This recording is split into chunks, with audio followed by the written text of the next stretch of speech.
Good morning and welcome to the Classic Cafe on Classical 101.1 WRR.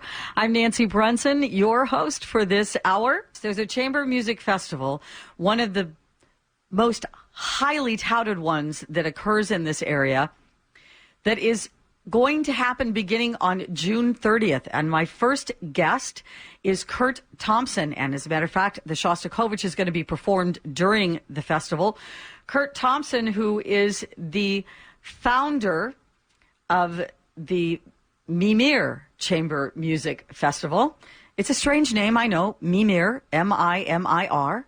And so I asked Curt to explain the name.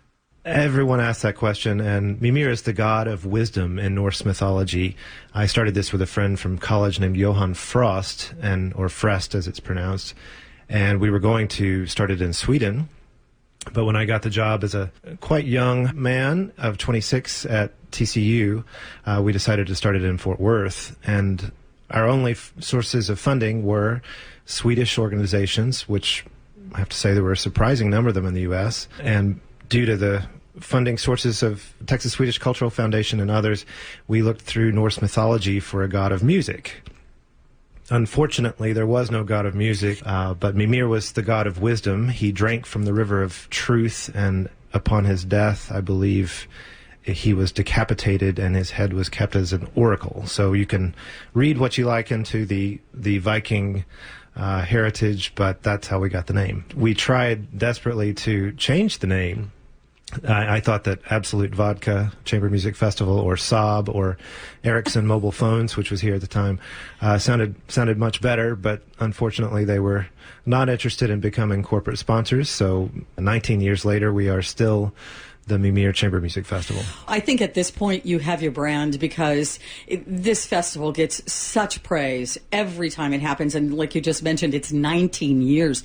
When you started this whole thing, did you think it would still be around 19 years later? I had no plans for that far in advance in my life in general. It was a challenge, and we were determined to make a go of it, and just kept tinkering with it and improving upon year. And at a certain point, maybe 5 or 6 years in, we realized what a special thing we really had, and we just were determined to keep it going for as long as we possibly could. And we're almost at 20 now. So give our audience a flavor of what it is that you're doing with this festival. Mimir is really unique, not only in the region, but nationally, I would say, in the fact that it has a dual, essentially it's two festivals in one. We have the performing series, which features some of the best artists from North America in 5 public performances. And simultaneously, we have 3 preformed groups that are coming here for our emerging artist program. We're coaching them intensively every day, and they will be presenting 2 public performances. So in the course of 12 days, we present 7 public performances, which is a really breakneck speed. I mean, it's kind of a marathon every day that we, over the years, have managed to figure out a way to survive and to present things at a very high level. The thing that's probably most distinctive about Mimir, and certainly the thing that our audience is most aware of and receptive to, is that the performing artists are just really second to none. I mean, we're definitely on par with many of the best known chamber music series in the country, and we're very proud of that, and proud to have it here in the Metroplex and at TCU and Fort Worth. How difficult is it, Curt, because all of your performers live in different places. I mean, you live in Australia, for Pete's sakes. That's true. Do you like Skype rehearsals? What do you do? I mean, how difficult is it to come together and do these pieces at that breakneck speed in such a little amount of preparatory time, because you're also coaching and teaching and working with these emerging artists? We do something that most festivals don't. While we don't have pre-existing professional string quartets coming in, I mean, we are, I guess there are 8, 9 of us this year, and all of us have separate lives and separate sources of employment.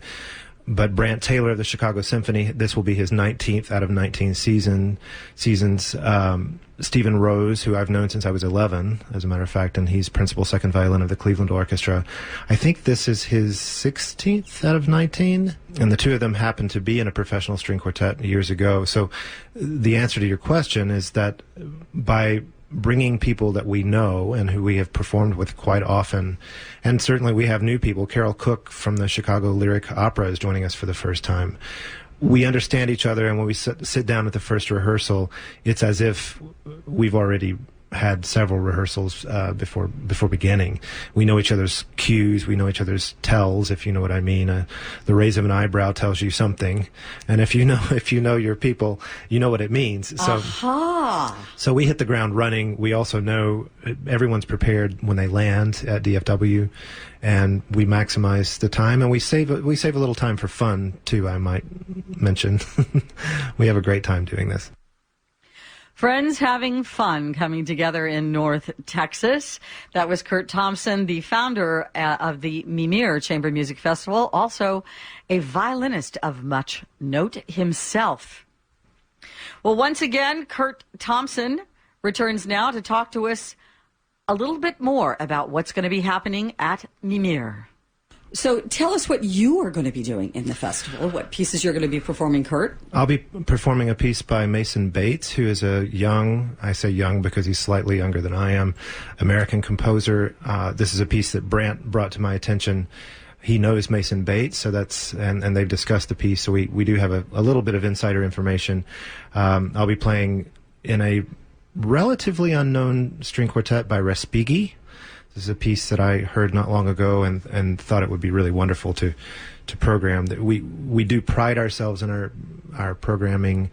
There will certainly be something that people know on many of our programs, but there'll be pieces by composers they know that they might not be familiar with, and then certainly we will have some pieces that they've never heard before because they were written within the last 3 years. So it's a varied program. I'm playing. We're doing, believe it or not, the Dvorak American String Quartet for the first time in 19 years. We're playing the Debussy String Quartet and many other things. There's a Moszkowski suite for 2 violins and piano that I'll be playing with Richardson native Jun Iwasaki. So we do have another Metroplex artist represented, and I'm excited to perform that with him. Let's talk about this emerging artist. And you've got, I think, the Meadowlark Trio from Cleveland, the Cezanne Quartet from SMU, the Curve Quartet from the University of Melbourne.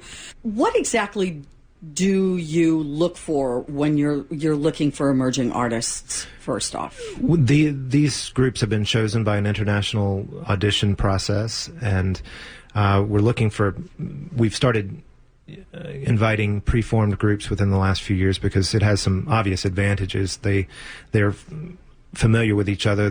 One can assume that they get along, and they've had several concerts under their belt.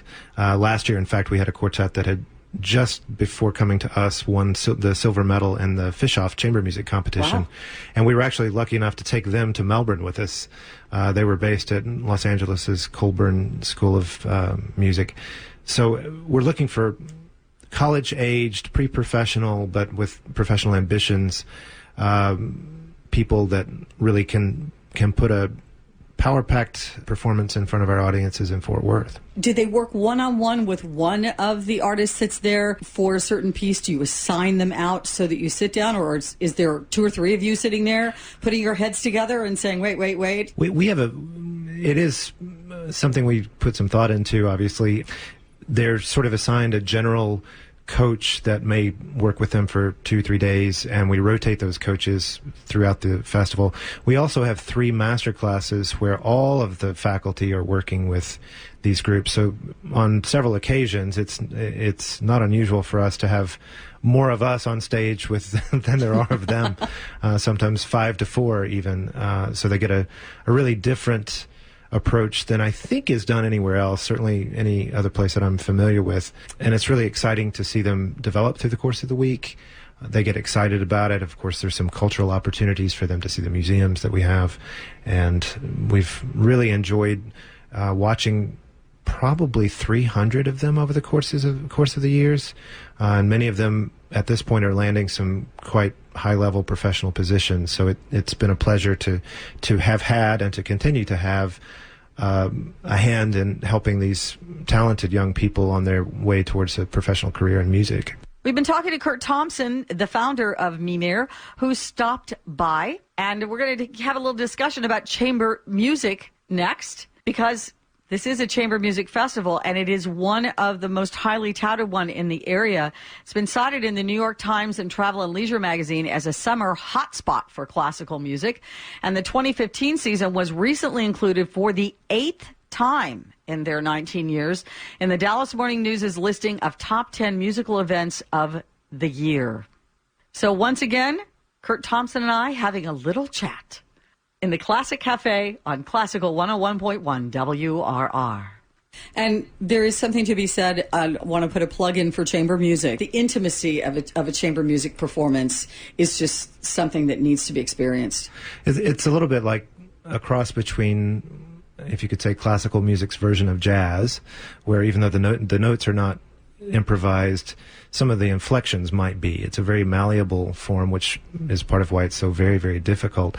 Sort of a cross between a classical jazz and perhaps a play, because there's 1-2 apart. Everyone's interacting off of each other, and you can hear the voices, you can follow the ideas, you can the question and answer aspect of the music itself is just absolutely captivating.